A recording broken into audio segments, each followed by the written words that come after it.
नमो बुद्धाय, जय भीम, जय भारत, जय संविधान, जोहार साथियों। एक तरफ संसद के अंदर अमित शाह डॉक्टर बाबा साहेब अम्बेडकर का अपमान कर रहे हैं और दूसरी तरफ दिल्ली के पूर्व मुख्यमंत्री आम आदमी पार्टी के संयोजक ने एक आर्टिफिशियल इंटेलिजेंस से एक वीडियो बनवाया है जिसमें वो डॉक्टर बाबा साहेब अम्बेडकर के सामने खड़े होकर कह रहे हैं कि डॉक्टर बाबा साहेब अम्बेडकर मुझे शक्ति दीजिए, आशीर्वाद दीजिए ताकि मैं आपका अपमान और संविधान का अपमान करने वालों के खिलाफ संघर्ष कर सकूं।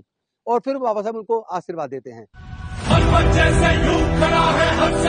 मुझे शक्ति दीजिए बाबा साहेब, ताकि मैं उन लोगों से लड़ सकूं जो आपका और आपके संविधान का अपमान करते हैं।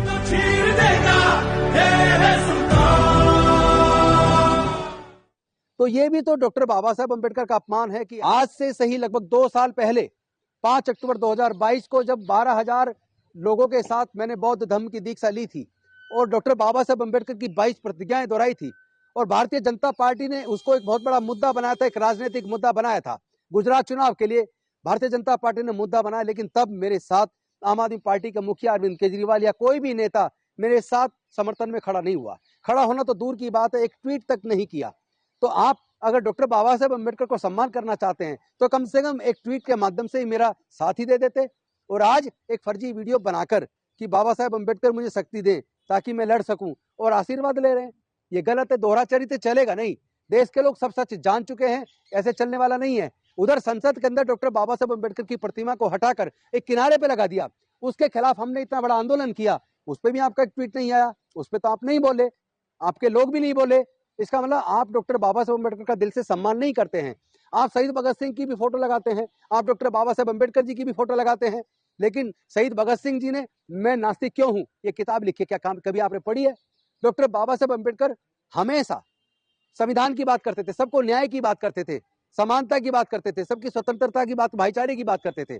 डॉक्टर बाबा साहेब अम्बेडकर संविधान को पढ़िए, वो किसी एक धर्म को बढ़ाने की बात नहीं करते, लेकिन आप करते हैं। ये तो दोहरा चरित्र है।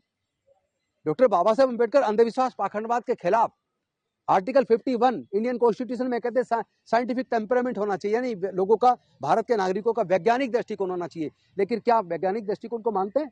ना आप शहीद भगत सिंह जी को मानते हैं, ना उनकी विचारधारा को मानते हैं, ना आप डॉक्टर बाबा साहेब अम्बेडकर को मानते हैं, ना उनकी विचारधारा को मानते हैं। क्योंकि आप ही के इंजीनियरिंग कॉलेज, लॉ कॉलेज और IP university, doctor Ambedkar university की आप जाके पढ़ाई की फीस देखिए। एक बच्चे की पढ़ाई का, इंजीनियरिंग का, लॉ का खर्चा 15 लाख से 20 लाख रुपया है।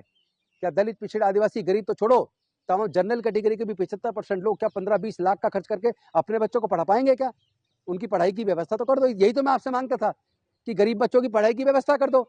आप 12वीं तक की बात करते हैं, 12वीं से ऊपर पढ़ने वाले बच्चों की भी तो बात कीजिए। आपके यहाँ कोई स्कॉलरशिप 12वीं के बाद के लिए नहीं है, पहली 8वीं तक के लिए नहीं है। जय भी मुख्यमंत्री प्रतिभा विकास योजना बंद पड़ी है, जबकि आपने अब से 1-1.5 महीने पहले बाकायदा प्रेस कॉन्फ्रेंस करके कहा था कि मैं उसको चालू कर रहा हूँ। आज दिल्ली सरकार ने एक बहुत महत्वपूर्ण फैसला लिया है और मैं दिल्ली के दलित समाज के लिए, एसटी समाज के लिए, ओबीसी समाज के लिए, ईडब्ल्यूएस वालों के लिए एक बहुत अच्छी खुशखबरी लेके आया हूँ। दिल्ली में हमने 2017 में स्कीम चालू की थी, मुख्यमंत्री जय भीम योजना। लेकिन आज मुझे बेहद खुशी है पूरे दलित समाज को, ओबीसी समाज को, ईडब्ल्यूएस, हमारे गरीब भाइयों को बताते हुए कि आपके बच्चों के लिए आज दिल्ली सरकार ने इस स्कीम को दोबारा चालू कर दिया है। लेकिन नहीं हुई। मैं इंतजार कर रहा हूँ, कब करेंगे। मैं आपसे निवेदन करता हूं कि इस तरह के झूठे प्रपंच रचने के बजाय आर्टिफिशियल इंटेलिजेंस से बाबा साहब आपको आशीर्वाद दे रहे हैं, ऐसी वीडियो बनवाने की बजाय उनकी बात को मान लो। जो वो चाहते थे देश में नागरिकों को क्या क्या अधिकार मिलने चाहिए, उसको लागू करो, तब अच्छा लगेगा। अदरवाइज इस तरह की नोटंकी प्लीज बंद कीजिए अरविंद जी।